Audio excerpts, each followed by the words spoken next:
Mom said, "You're here out of courtesy, not because you matter." My brother laughed. "At least they let you in." I smiled. Noted. 4 days later, their joint account locked, the utility bills bounced, and a lawyer's letter was on its way.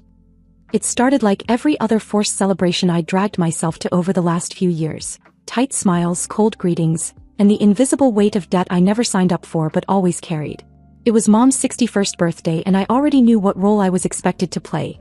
Chauffeur, caterer, emotional punching bag, and if I was lucky, the ATM too. They didn't even pretend anymore. I arrived 20 minutes early, just like Mom asked, thinking maybe this year I wouldn't be immediately handed a list of tasks. But before I even took off my coat, she pointed toward the kitchen and said the deviled eggs weren't chilled enough. Kyle hadn't shown up yet, of course, but that never mattered. When he did finally walk in, 40 minutes late, no apology, the room practically applauded. Mom rushed to greet him. Dad pulled out a chair. I kept moving the trays of appetizers like some background character in a party I was funding. No one offered help. No one said thanks. And when Kyle joked about how I still loved playing servant, I waited for anyone to tell him he was out of line. Nothing. Mom laughed. Dad didn't even look up from his plate. One of my aunts mumbled something about how Michelle's always been good with her hands. I had to bite my tongue not to laugh. If they only knew how many of their bills were paid because of these hands. When dinner started, I sat at the corner of the table next to a cousin I barely knew. Mom gave a speech like always. Started crying halfway through it like always. Talked about how grateful she was for this family, this life, this beautiful home. No mention of the $25,000 I'd loaned them last year when the bank nearly foreclosed. No mention of the night I pulled money out of my emergency fund so their car wouldn't be repossessed. Then she looked directly at me. "You're here out of courtesy, not because you matter." There wasn't even a pause. Not a breath of hesitation.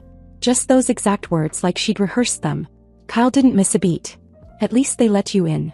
I smiled. Noted. It was quiet for a moment. I think a few people at the table realized it had gone too far. Someone changed the subject, and just like that, the conversation moved on. I stayed for dessert. I complimented the lemon cake. I even drove Aunt Linda home. I was raised to be polite. But as I backed out of their driveway that night, I knew something had shifted for good. 4 days later, their joint account was locked. They found out when Mom tried to buy groceries and her card declined. Then the electricity company called. Then the internet cut out. Then Dad's cell service dropped. I let it all unfold silently. I didn't warn them, didn't explain. That account had my name on it for one reason only, to make sure their essentials were covered. But they made it very clear I was just a courtesy. So I took mine elsewhere. The lawyer's letter went out next. Certified. Track. It outlined the $25,000 loan made on January 14th of the previous year, with a simple agreement signed by both of them stating repayment within 18 months. 18 months had passed. No payments. No attempts.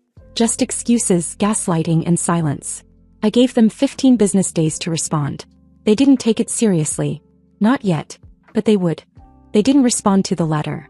Not even a text pretending they didn't understand what it meant. For 2 weeks, nothing. Then on day 16 I got an email from Mom that said, "This is very hurtful. I never thought you'd stoop this low. We're family." No mention of the money. No attempt to make things right. Just guilt, wrapped in some lazy sentence that probably took her all of 3 minutes to write. I didn't reply. Instead, I called Rachel, the attorney I'd quietly hired a month earlier, just in case they tried to drag this out. I filed the paperwork the next day. $25,000 in a formal civil complaint, plus legal costs and late fees. Every document was in order. Wire transfers, signed repayment agreement, screenshots of texts where Mom said, "We'll pay you back before Christmas, don't worry." That Christmas was 2 years ago. The court date was scheduled for 3 weeks out. I didn't tell anyone. Not my friends, not my coworkers. I showed up to work every day like nothing was happening, but inside it was the only thing I could think about. I couldn't sleep. My chest hurt in the mornings. I started jogging just to get the anger out of my system. 10 days before the hearing, I saw Mom post a photo on Facebook. It was her and Dad sitting on the front porch holding mugs like they were in some Hallmark movie. The caption said, "Some storms come to clear the path. Let go. Let God." People were commenting things like, "You're so strong," and "Family will come around. Love always wins." I almost laughed. Love, according to them, meant pretending the last 2 decades didn't happen. Me cleaning their house as a teenager while Kyle partied with friends. Me paying their overdue bills while Dad pretended to be too proud to work fast food. Me giving them a loan I should have used for a down payment. And them never even saying thank you.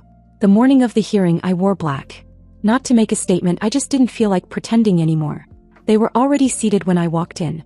Mom smiled at me like we were running into each other at the grocery store. Dad gave me a slow nod like we were still playing some twisted family game where no one says the truth out loud. They didn't bring a lawyer. Just a manila folder that looked like it had been sitting in a drawer since 1999. Inside were screenshots of vague text messages, a few bank printouts with parts scribbled out, and, I'm not joking, a handwritten note saying I had offered the money as a gift in the spirit of family reconciliation. The judge asked for signatures. They had none. Dates? They couldn't provide exact ones. I had receipts, emails, timelines. I had the original agreement signed by both of them with repayment in 18 months in black ink. Kyle had even witnessed it back when he thought it was funny to joke about our parents being broke. They tried to talk around it. My mom said the agreement was symbolic. My dad said they were shocked I would hold them to it. The judge didn't care. She cared about contracts, facts, and due process. She ruled in my favor. Full repayment $25,000. Plus court fees and interest. They had 30 days to pay or face collections. I walked out of the courthouse without looking back. That night, I removed my name from every account, login, and subscription they were using. Phone, internet, utilities, even Netflix. I closed the shared credit card I'd once opened for emergencies, the one they used to order dinner 3 times a week. I changed my number. Blocked them on everything except email. Kyle texted me from a new number 2 days later. It said, "You really nuked everything. You know they're not okay, right?" I didn't answer. Because the truth is I wasn't okay either. I hadn't been for years. But I was finally done pretending to be the daughter they only remembered when the bills were due. I thought that would be the end. It wasn't. 3 weeks later, I came home to find my front door covered in red spray paint. One word, all caps, fool. It was a Friday night when I pulled into my driveway and saw it. Red spray paint, cheap and dripping, slashed across my front door like something out of a movie. One word in capital letters centered perfectly. Fool. I froze. Not out of fear, it was something else. Like standing at the edge of a line I knew they'd eventually cross. I turned the engine off but didn't get out right away. Just stared at it through the windshield, letting the silence settle. This wasn't random. Nothing about it felt random. I lived in a quiet suburb. No teenagers roaming around tagging houses, no recent break-ins, no vandalism reports. Nothing like this had ever happened in my neighborhood. I got out, took photos for documentation, and stared at it for a while longer. They wanted me to see it. That much was obvious. Whoever did it wanted me to walk up to my own door and read that word, feel it stick to my skin. I knew who it was before I even finished wiping it off. So I needed to be sure. I went inside, pulled up Facebook, and didn't have to scroll far. My mother had already posted a photo of it. Same angle, same lighting, clearly taken before I got home. Captioned, "Sad to see this kind of hatred in the world. Someone in our daughter's neighborhood got tagged. Be safe out there, friends." A few emojis. Some vague outrage. A dozen comments from her friends saying things like, "disgusting," and "people are losing their minds." One woman even wrote, "Maybe it's a sign. Sometimes you reap what you sow." Mom hearted that comment. That's when I knew it wasn't just her. It was both of them. Maybe even Kyle. The paint, the photo, the post, it was too coordinated. Too clean.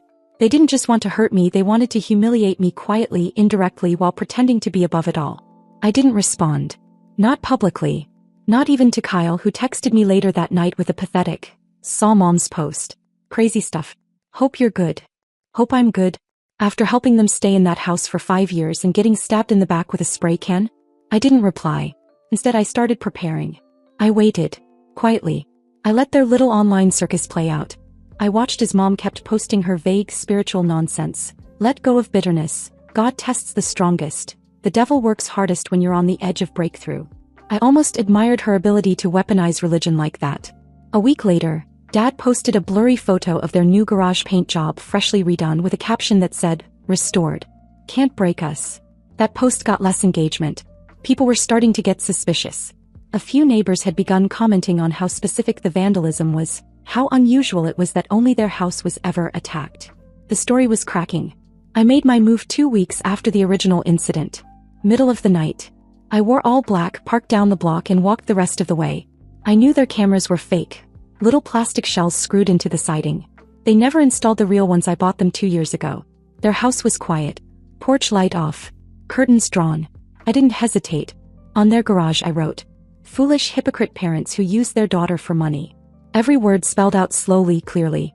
No rush. No fear. Just the truth finally made visible. I was gone before sunrise. By 7 a.m. the neighborhood group chat had exploded. Someone took a photo and posted it with the caption, "This isn't random. Something's going on in that house." The comments spiraled fast. Speculation, judgment, confusion. Mom tried to get ahead of it. She posted a photo of the new graffiti herself, writing, "We are under spiritual attack. The enemy comes to steal, kill, and destroy." Dad commented with praying hands emojis. But this time no one bought it. One woman, a neighbor named Rachel who I hadn't spoken to in months, posted, "This is clearly not some stranger. Someone's sending a message." A few others chimed in. The sympathy was gone. People were asking questions now. And my parents had no answers. They deleted the post by the next morning. But the photo was already saved, shared, and screenshotted across the whole block. Their little image, the perfect couple with the perfect family, was cracked beyond repair. But I still wasn't done. They started calling me that week. Mom left a voicemail crying. Dad texted once asking to talk privately. Kyle sent a meme trying to lighten the mood. I didn't answer a single one. They wanted chaos. They got it. But they weren't ready for what came next. After the garage incident, the silence from their side was almost eerie. I expected fury, maybe a phone call full of screaming, or some dramatic Facebook post about betrayal and toxic daughters. But nothing came. They disappeared. No posts, no calls, not even a passive-aggressive Bible quote. It was almost peaceful except for the part of me that knew this wasn't over. With them it never was. 2 weeks passed. I started to sleep better. I stopped checking social media every morning. I even convinced myself they'd finally gotten the message, that I was done and they'd finally learned to live without my money, without my help, without me. Then I got a message from an old friend named Lacey. We hadn't spoken since college. Her text said, "Hey Michelle, is this your house? Because this is going around on Facebook." He sent a link. I opened it. It was a video. My house. My front porch. My door freshly painted with the word "fool." Someone was filming from across the street, slowly zooming in like it was part of a news story. Then a voice, faint, female, familiar, said, "And she wonders why people don't like her." The caption read, "Some people will do anything for attention." Posted by Tessa, Kyle's old friend. Dated that morning. That meant whoever filmed it had saved the footage from the night it happened. They'd held on to it, waiting for the right moment to humiliate me again. Weeks later, when I thought it was over, they dug it back up and threw it into the world. I reported it. Nothing happened. Facebook said it didn't violate community standards. I called Rachel, my lawyer, to ask if this was defamation. She told me it could be, but proving intent and ownership of the video would be messy. She paused before saying, "Michelle, that's not all." Her voice shifted, the way people sound when they're about to drop something heavy. "Your parents just filed for bankruptcy." Chapter 13. They listed your $25,000 settlement as a dischargeable debt. They're trying to get it wiped. I sat in silence. She went on, explaining what it meant, that they were telling the court they couldn't pay me back. That they were pretending to be broke. That they'd rather rewrite reality than admit guilt. When I hung up, I just sat there at my kitchen table, phone in hand, staring at nothing. I felt this hollow kind of shock. They weren't done hurting me, they were just evolving. That night my phone rang again. A number I didn't recognize. I almost ignored it, but something told me to answer. "Michelle." The voice was deep, familiar in a way that made my chest tighten. "It's Jack. Your uncle." I hadn't spoken to Uncle Jack in nearly 10 years. He and my dad had a falling out ages ago. Over money, of course. But he'd always been the only one who saw what my parents were like. He used to tell me, "You're not crazy, kid. They take because they can." "I saw the video," he said. "Someone sent it to me. I called your dad. He hung up on me. So now I'm coming down there myself." I blinked, stunned. "You're what?" "I'm driving down this weekend," he said. "Someone needs to knock sense into your parents before they end up on the evening news." For a moment I didn't know what to say. Part of me wanted to tell him to leave it alone. Another part, the tired, angry part, wanted to hand him the address and a list of everything they'd done. Before hanging up he said, "Don't do anything else, Michelle. Let me handle it this time." When he said that, something in me softened. Maybe for the first time in years, someone else was stepping between me and them. Someone wasn't asking me to forgive or to understand or to be the bigger person. Someone was just saying, "Enough." But I should have known. In my family, when things go quiet, it's never peace. It's the calm before a storm that no one sees coming. Uncle Jack arrived like a storm that knew exactly where to land. No warning, no build-up. Just pulled into my driveway, knocked once, and walked in like he'd done it 100 times before. He didn't waste a second. I'm not here to play nice, he said, dropping a duffel bag by the door. I gave them 20 years to grow up. I'm done waiting. He didn't ask for the whole story, he already knew most of it. He'd seen the court documents. He'd seen the video of my painted door, the Facebook posts, the fake spiritual quotes. Someone had sent him screenshots of the group chat where my parents were pretending to be victims of ongoing harassment. He said it felt like watching the same movie over and over again. They think they're in a play, Michelle. Like if they act broken enough, the audience will forget the rest of the script. That evening he drove to their house. Told me to stay put. I didn't. I parked a few streets away, kept my distance, and watched from a shadowed spot just past the fence line. The blinds were open. I could see them all through the window. Jack standing firm, Mom pacing, Dad leaning on the counter like it was some negotiation. I couldn't hear the words, but I could see the expressions. Jack was angry. Not shouting, just cutting through their defenses like only someone who knew them better than they liked to admit could. At one point, Mom sat down and covered her face. Dad walked out of the room. Jack stayed. When he finally left, he didn't come straight back. He stopped somewhere. I waited at my house until past midnight before he returned. They're unreachable, he said, tossing his keys on the table. Your dad thinks you're trying to ruin their name. Your mom cried the entire time and said the devil was working through you. I told them to their faces, they've become the worst kind of parasites. You're not the fool, Michelle. You're the one they couldn't break. I wanted to believe that was the end of it. That someone saying the truth out loud would finally knock some sense into them. But the next morning proved otherwise. Tessa, Kyle's old friend, posted a news story on Instagram. A clip from that same damn video of my spray-painted door. This time with the caption, "When entitled kids play the victim card too hard." The story was public. And Kyle liked it. I stared at my phone in disbelief. They didn't stop. They weren't even ashamed. They turned my life into a narrative they could control, edited like a bad reality show. I waited all day. My anger turned into a kind of numb focus. By 10 p.m. I was already dressed. Hoodie, gloves, dark jeans, and a fresh can of white spray paint in a brown paper bag. I told Uncle Jack I needed air. He didn't ask questions. He knew. I drove the long way. Parked 3 streets over like before. Walked along the back fences of houses I knew too well. My parents had always taken pride in having the cleanest house on the block. Mom used to brag about how the neighbors envied her rose garden. I didn't go for the front door. Or the garage. I went to the side wall. The one that faced the street, visible to everyone who walked by during their early morning jogs.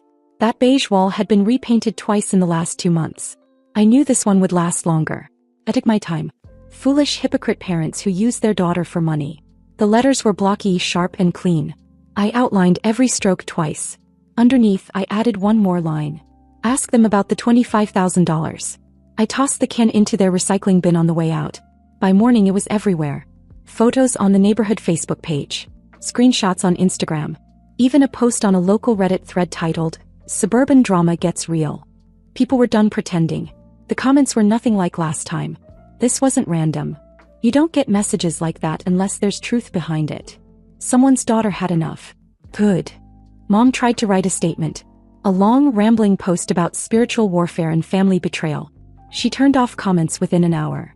Kyle posted a screenshot of the wall with the words blurred out and wrote, "Some people thrive on chaos." Someone replied, "Your mom thrives on your sister's money." And then everything went quiet. Uncle Jack sat at my table that night sipping a beer.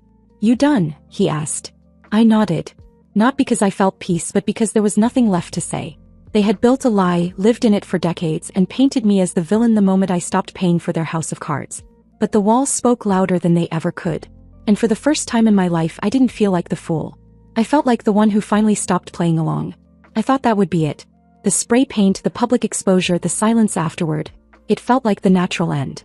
For once I had the last word. For once they had no way to spin it. But 2 days later a police cruiser pulled up in front of my house. It was early. I was in pajamas, coffee half sipped. 2 officers came to the door, calm but direct. "Your parents filed a complaint," one of them said. "Vandalism. They're claiming you're behind the graffiti on their house." I didn't deny it. I didn't confirm it either. Rachel, my lawyer, handled the rest. She told them there was no evidence tying me to anything. No cameras. No witnesses. No confession. Just speculation and a pair of angry retirees trying to shift focus from a court-ordered debt. The report went nowhere. Just like their bankruptcy attempt, which had already started to fall apart under legal pressure. Rachel had filed an objection backed with documents they conveniently left out of their application. The court was not impressed. Their request to discharge the $25,000? Denied. That same week my dad sent me one final message. No apology. No admittance of anything. Just this. You got what you wanted. Hope you're proud. I didn't respond. But pride wasn't what I felt. It was something else, not guilt but something close. An ache. A quiet sadness for everything I wished my parents had been. Not perfect. Just kind.